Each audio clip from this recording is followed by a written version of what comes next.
Good evening. Tonight we're going to talk about properties of matter, and there are two different types of properties, physical properties and chemical properties, just like there are two different types of changes, chemical changes and physical changes.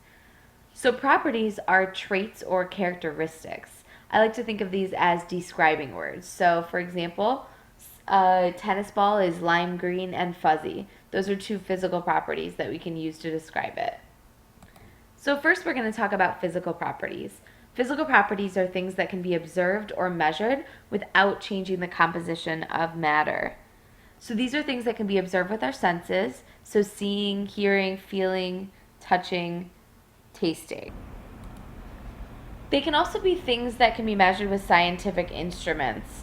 So balances, graduated cylinders, thermometers, things that can be measured with those things are also physical properties.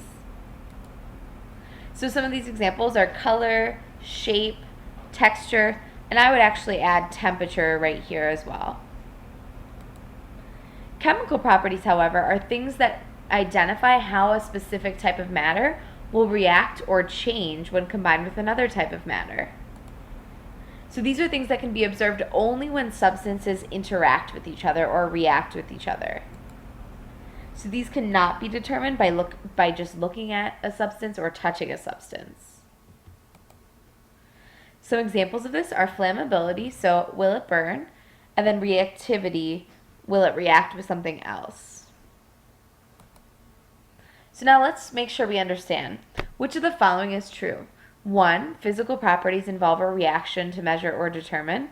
2, chemical properties involve a reaction to measure or determine. 3, reactivity is a physical property. And 4, color is a chemical property. Okay, so the correct answer should be 2 there, which in this case it's because chemical properties involve a reaction to measure or determine. And then our last question, which statement describes the chemical property? A, its crystals are a metallic gray. B, it dissolves in alcohol. C, it forms a violet-colored gas. Or D, it reacts with hydrogen to form a gas. This one's a tricky one, and you might be stuck between B and D. But B, dissolving, is actually a physical property, even though sometimes people confuse it with a chemical property.